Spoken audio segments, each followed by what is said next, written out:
Welcome back to Culture Collision 北腔南调. We are thrilled to announce the return of our podcast for an exciting season 3. I'm Victoria, and I'm joined by a wonderful addition to our team, EJ. Together, we'll be hosting captivating sessions and delve into a wide range of thought-provoking topics. Before we dive into today's discussion, let's take a moment to get to know EJ. Hand over to you. Please introduce yourself to our listeners. Hey, I'm so happy to be here. Thanks for having me. I'm EJ. Yeah, I'm a kid from the Midwest. I'm originally from the nasty natty, Cincinnati, if you know that. I went to school in New England and I lived in Beijing for about a decade. And now I'm back in the Buckeye State, in the capital of Columbus. I am an ENFP. I'm a 2 on the Enneagram. I'm a Gemini. I was born in the year of the horse. And yeah, I think that's probably enough for now. So today we want to talk about where we explore the unique experiences and challenges faced by us who choose to live outside of the boundaries of traditional societal expectations. We will share our personal journeys of navigating non-traditional paths, shedding light on the obstacles we have encountered. Let's talk about it now. So we mentioned about we're living on outside the boundaries of traditional societal expectations, right? So for you, EJ, what does it mean for you? What's the traditional way of life mean to you? And how do societal norms and expectations influence our choices and decisions?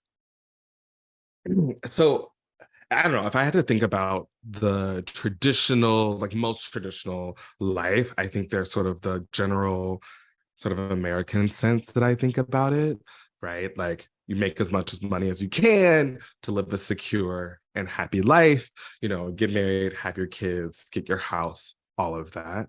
I think like specifically, I think like obviously people think about like those traditional milestones. I think the reality of probably the situation now is like it's a lot harder to maybe accomplish some of those things, right? Getting a house, like having a family, and like the costs of all of those things. So I do think that like what maybe is considered traditional now is shifting a little bit. I think some people are moving away from that ideal of a marriage, house, and kids. And I do think that there's like room for, people who maybe are doing those things later in life or like don't want to do those things at all. And so it's interesting to sort of be in this place where like you kind of have to choose, right? Like which path are you going to go down? And I think it's interesting just to see that like the original traditional lifestyle is actually a lot harder to achieve than maybe some of the alternatives that people are looking at nowadays. I don't know if you feel that way, that like your sense of the traditional way of life isn't maybe as attainable as it used to be. I think most people around me live in a traditional way of life. So like I remember we used to have a conversation about because we feel lost and we don't know what's waiting for us because we live it in a different way, right? Because there's no, you mentioned there's no blueprint for us. But for traditional life, I feel like if people getting married and having kids and raise the kids to go to school and find a job and have their own family, that's something you can see in a traditional life.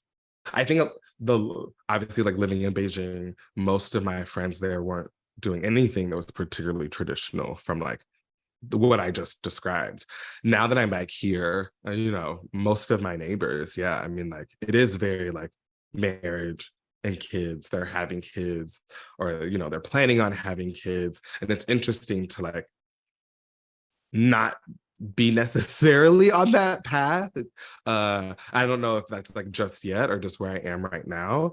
And like yeah, just realizing that like I think going from a place where like the path that I was on was untraditional or not traditional in the American sense, but being an American expat, it felt very normal, to now sort of being the opposite of that, where like I'm back in the US and what I'm doing now isn't really considered traditional anymore because everyone else around me is doing the more traditional thing. Does that make You sense? mentioned, yeah, you mentioned like when you were in Beijing, right? The people around you, they are not having a traditional life in Beijing because I think the most people, like your friends, are like the Americans in China or the people in China who travel abroad and have different experiences in their life.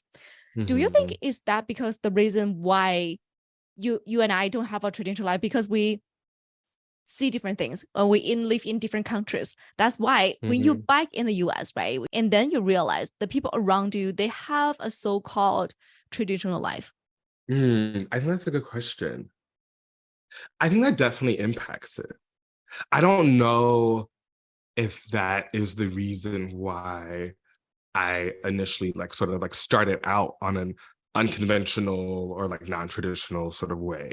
I feel like I don't know. I feel like that was sort of set for me pretty young.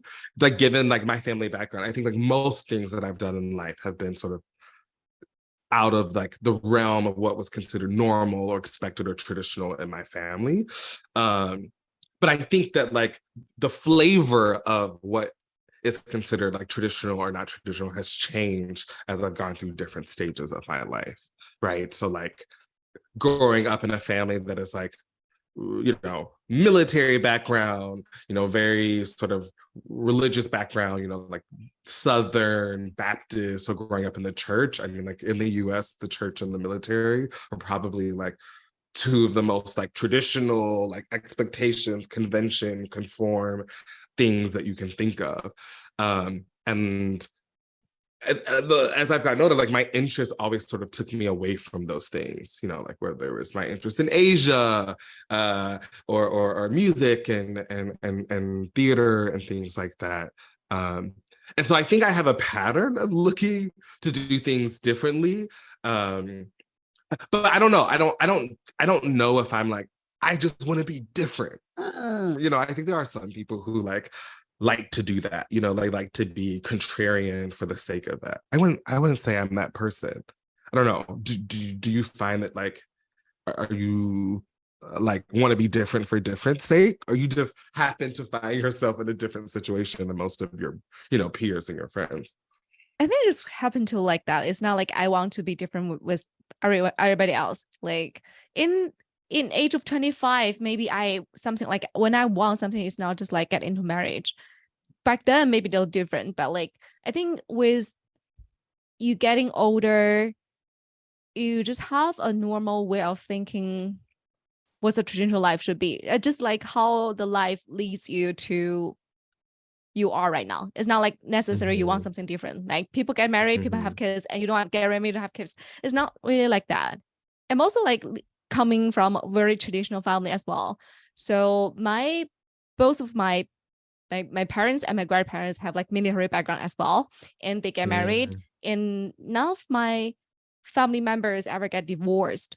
So it's just really traditional family, and they get like my mom at the age of 30, and she had me.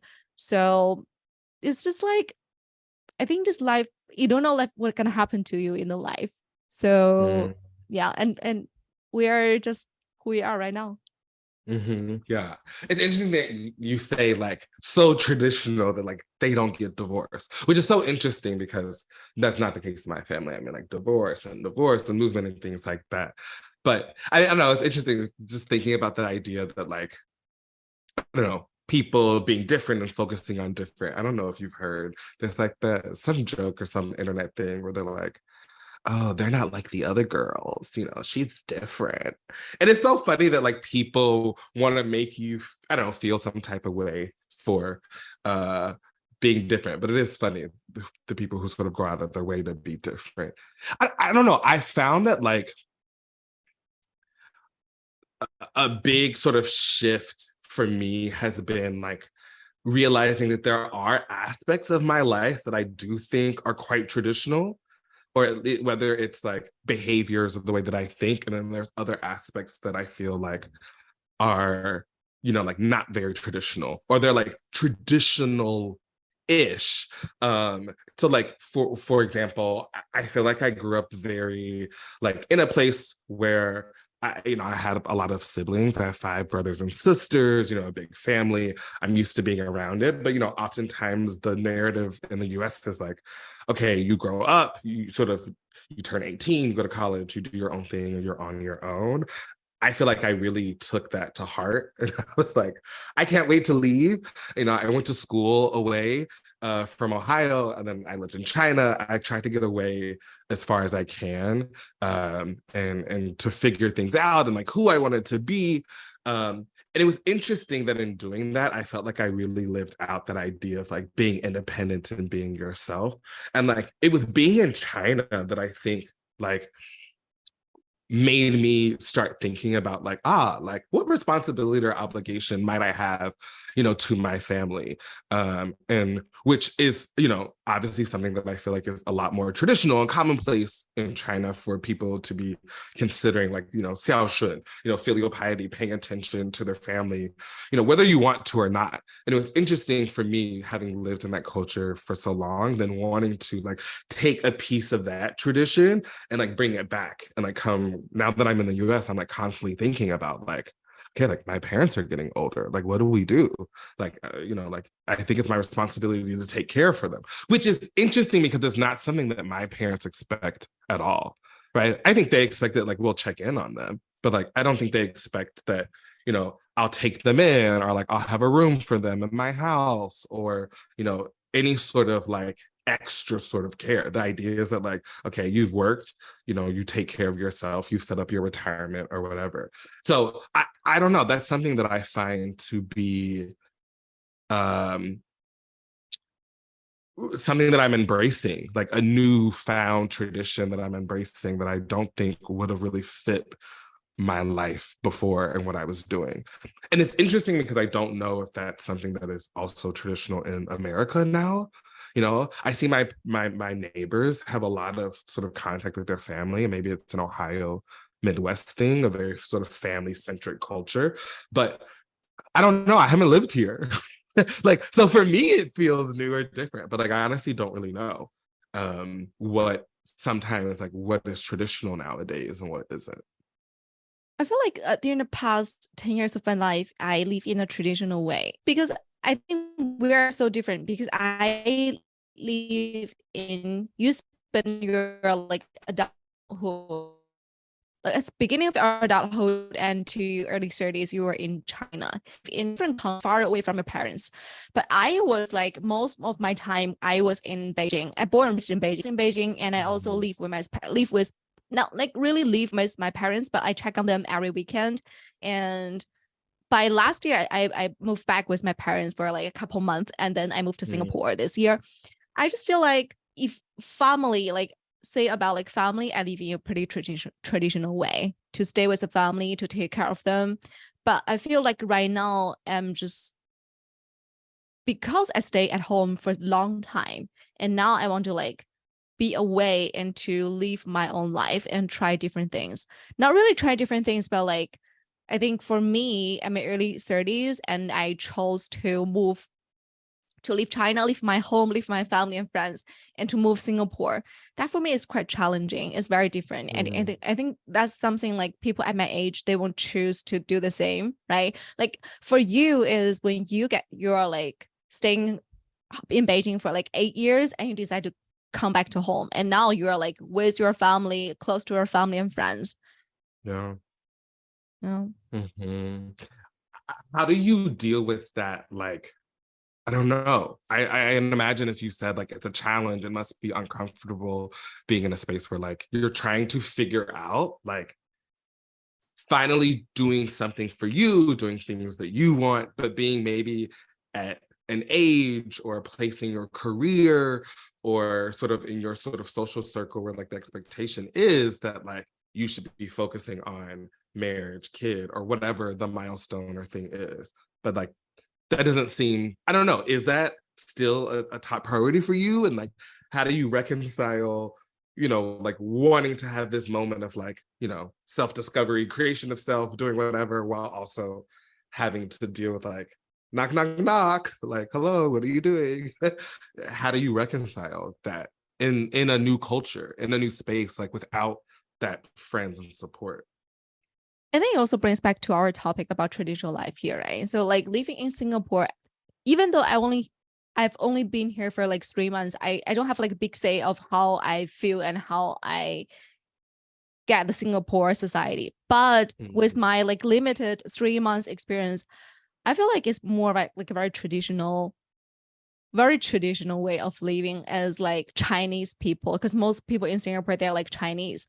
mm, And the friend at my age, they're late 20s or early 30s. Most of them are married, and whether they have kids or they're planning to have kids, and they are building their own like small family. One of the reason is very interesting because like the reason they want to get married in their like late 20s or early 30s because they want to buy the house built by government, and they can only do that either you need to wait until you are single until 35, or you need to get married before that, then you are eligible to buy the house. That's why like the people around me, they're like, I was pretty like culture shocked and feel difficult to make friends to in a new country, and especially like you move here, you don't know anyone other than your colleagues at work. yeah. Yeah, so for me, I think it's still like I definitely got influenced by the people around me and how they live their life, how they make friends, how they deal with their families, how they having kids. Definitely influenced me, but I'm still trying to figure out, still like knock knock knock, still to figure out what I want and try different things, because don't stop trying until you really Yeah. find what you want. But before Hmm. that, I'm still like in the exploring stage. Hmm. Do you think you can ever get to a place where,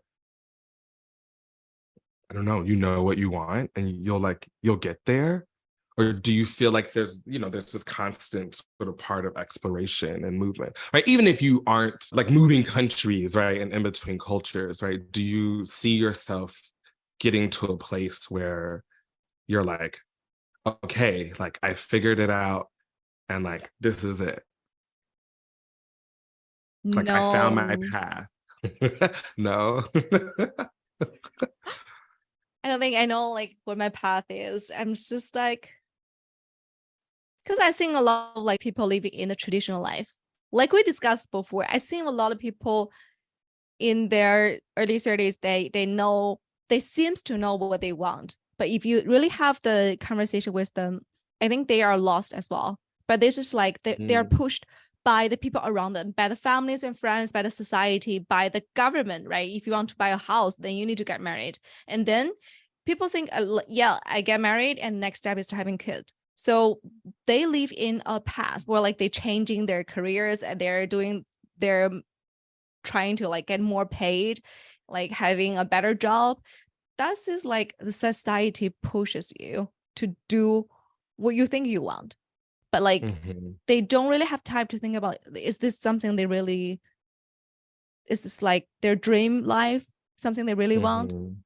So I think we are also privileged to have this opportunity to think about this question, right? And then we have also Yeah, have the opportunity to experience different options.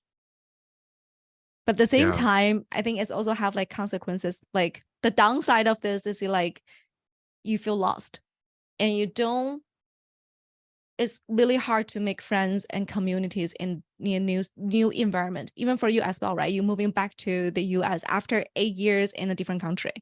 You need to make new mhm, friends because you're in a different stage of your life. You need to make new friends. You need to find what you want in your life, and you need to find your community.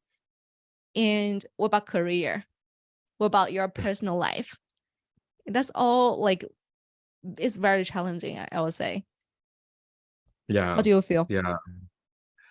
Yeah, it's definitely it's a lot. I think that apart from just like having to juggle everything, I do agree that like there is a part of the here. Sometimes I think for the challenge isn't figuring out what I want, right? Like I think if you're someone who just like uncritically accepts that like this is the way that life is and like I'm just gonna follow the path, which like for some people is okay, right? Like for some people, like it works, like it can work for you.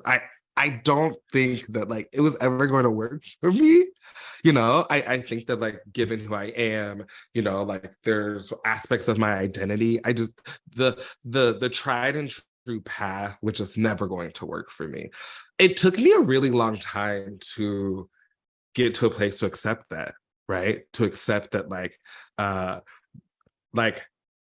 yeah, like the world that right now, like I just, yeah, the conventional way of living wasn't going to work. I think the challenge is, like you said, like dealing with sort of that sense of, like at any given moment, you could feel lost because here, I think if you especially commit to getting what you want, and if what you want doesn't follow the tradition or the convention, I think the commitment to that is hard.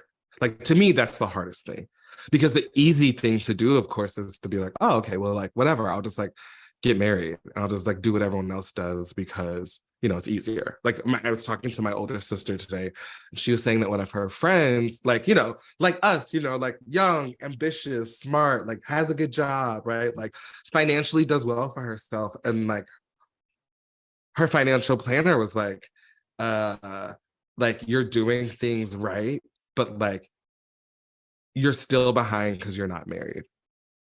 Because like the things that you can do and like and a marriage and double income and all of those different things like make some of those things easier, right? So like I'm at a place where sometimes like I'm like, man, I should just give in, you know it would just be so easy to conform. But I don't know, I'm like finding all of these reasons not to do that, and so I'm trying to hold on to that, the idea that like the discomfort of an unconventional lifestyle like isn't bad, right? It's not bearable, and there's ways to figure out how to carve out spaces so that like it can still be enjoyable, right? And like you don't have to feel this like perpetual sense of falling into nothingness in terms of like finding direction. I won't say like living in a conventional life is easy.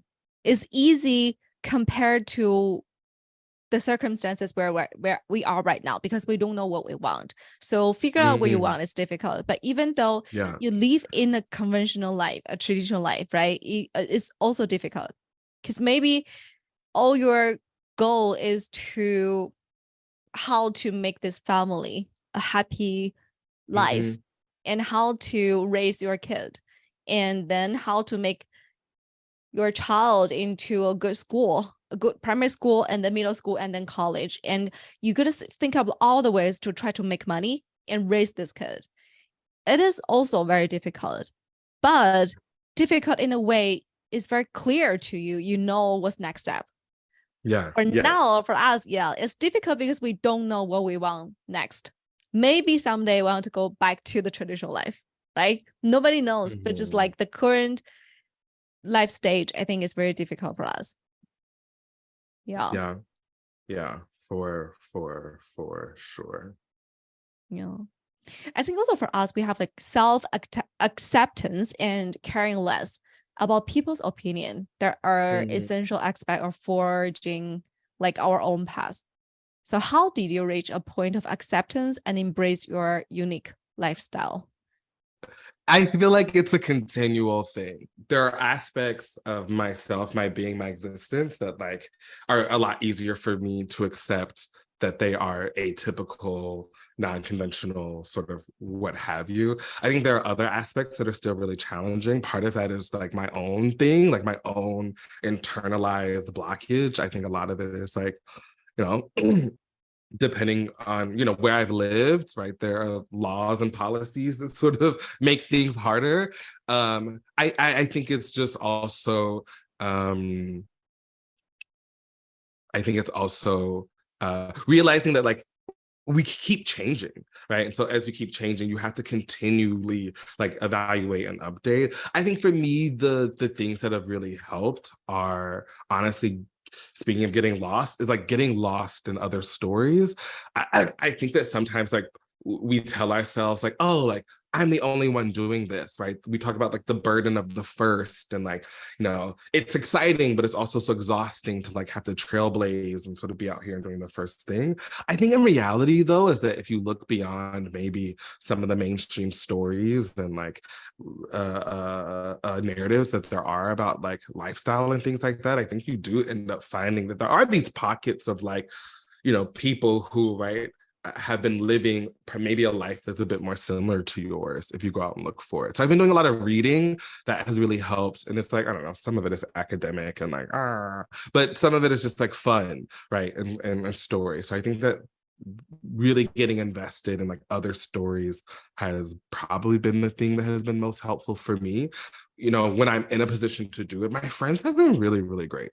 And like my neighbors, like community has been just the biggest thing, and like having other people to help me realize that maybe perceptions about myself aren't the only perception that there is, and it helps me expand sort of my view on what's possible for myself. So I think that's probably the biggest thing. I'm currently been doing like a lot of like getting back into like reading of books, which is something I hadn't done honestly the entire time I lived in China. Maybe not the entire time, but it was like really rare. And so reading has been super, super, super helpful for me. I would say maybe on the worst end of it, I think I've had to overcome, I think, some of the other coping mechanisms that I did. I think like you touched on like the mental agony of not having the clarity of what comes next. I think a lot of like what I did in the past was like, a lot of drinking, partying, sort of the typical things I think that people do in that like work hard, play hard lifestyle. I'm glad that I've like evolved a little bit out of that and into to things that are a little less damaging to the body and a little less rewarding for the mind. How about you? I definitely recommend reading books. I think I started reading books couple years back when I was in my late 20s, and then realized because you don't have time to travel everywhere, you don't have the time to see the world. The only thing, the cheapest way, the easiest way for you is to read a lot of books. Any books you want. Like there's no typical like you do fictions, you do non-fictions, you do biography, right? Like all kinds of different books. So you just read other people's life. You just read, make yourself, you can imagine all these things happen, right? I think that's the good part about reading a book. I think for me, it's very challenging, especially when I live with my parents and my grandparents. So I remember I had this conversation with my mom. So my mom and my dad, they went back to check my grandma. And my grandma was saying like, so our listeners might know or might know, like I broke up with my ex who has been with me for a long time, right? And then my grandma asked my mom, was like, you should get her ex-boyfriend's information, like call him and to ask them to get back together. Only because I'm in my early 30s and we've been together for a long time. So I'm happy is because I already changed. I spend a lot of time with my mom and I changed her mind. It's like getting married, having kids is not the only way to be happy, to have happiness in your life. So I'm happy is my mom helped me to define me. But like before, like I think that's the traditional way how people like parents will think. You should choose a easier way to live your life, especially as a like young woman. Don't choose the harder way, because if you live by yourself, you go to a like new country, it'll be so difficult for you to live there, to make new friends, to even, I don't know, if you want to start your business, that's so difficult. So I think how to get your parents to support is important. Otherwise, like if nobody supports you in the life, is going to be very hard. I also agree with you, EJ, because I think our friends are so open-minded and be so supportive. They don't have to be very supportive. They just like, they don't ask the question, why don't you just like get back to him, or why don't you just get him married to have a easier life, right? But when you explain your like, when you explain why you did this to them and they understand and they support you and they say like, yeah, maybe this is the right way for you, and you should deserve to explore the world by yourself. And you have a lot of Yeah, different choices, absolutely. options. Yeah, shout out to the friends who like get it and get you, and just like accept you for where you are. Because, it is hard. And I think especially when you're like trying to figure things out, right? Like you're figuring yourself out and you just like want people to be like, okay, I'm on board. Like your life, your rules. At a certain point, you gotta have to like let people do the things. And I think, yeah, support is so great. And ideally, yeah, your family is on board. That is an ideal. Yeah. So I'm glad your family has been on board. And it's like open their eyes to the fact that like, yes, you are not married and yes, you don't have kids, but you are also still very happy and fulfilled in life in so many ways. So Yeah. Speaking of happy, right? So what strategies or mindset shifts helped you prioritize your own happiness and authenticity? mm, I'm trying to think, what were like the biggest things that really helped me? I'll share something first. Okay. So Yeah, why don't you I share I first? watched a video. I think that's is very refreshing to me. What you're trying to say is in our society, education we all receive is like you always pursue for happiness.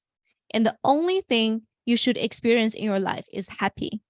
But right, other emotions such as like upset, you are feel lonely and you feel angry, you feel sad. That's all the different emotions are also acceptable.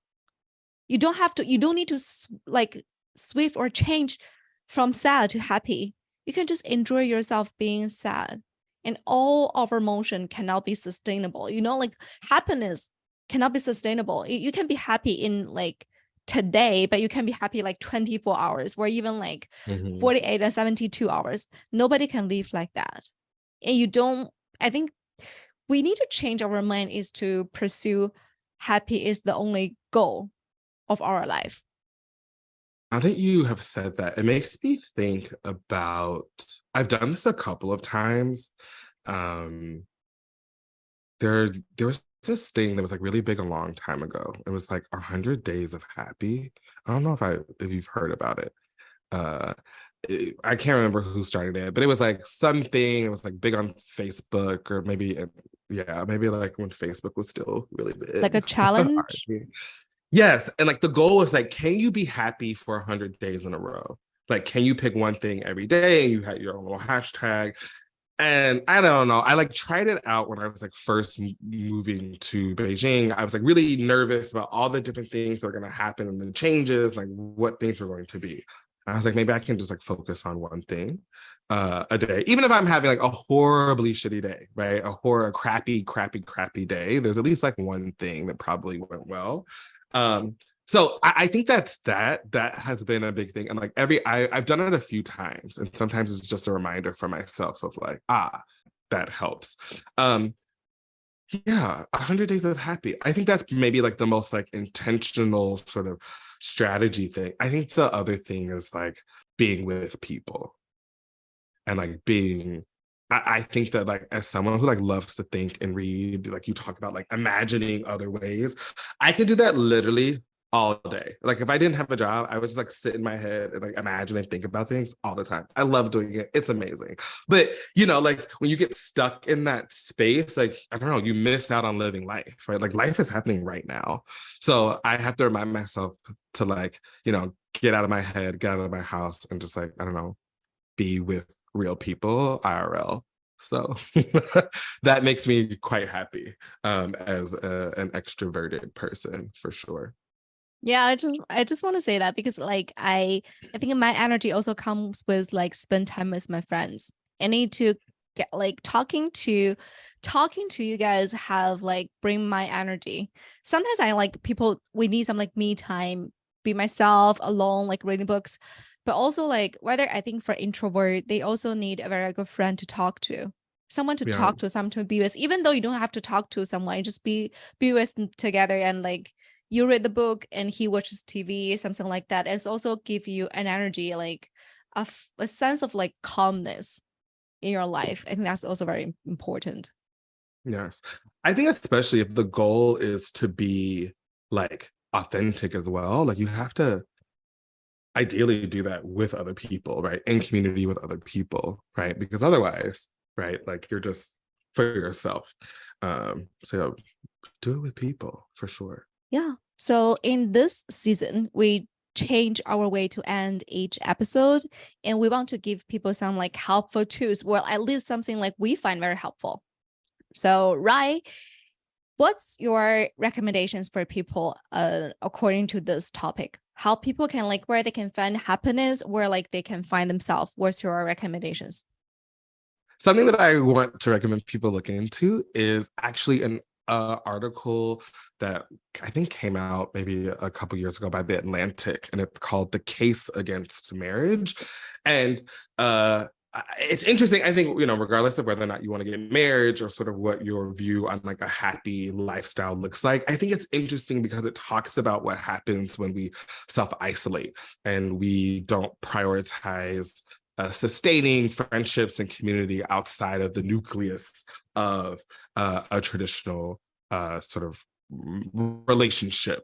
And I think that the lessons from that can be applied sort of across the board in terms of figuring out what does it mean to, navigate a life and like have community where you're not shutting out the support in the community that are really instrumental in, one's well-being. So yeah, The Case Against Marriage in The Atlantic. There's a book I want to recommend. It called Why Be Happy When You Could Be Normal. And the author is Janet Winster. So we will put our recommendations under the description of this episode. So if people are interested in it, you can go take a look and to read the book. Whether you like it or not, let us know.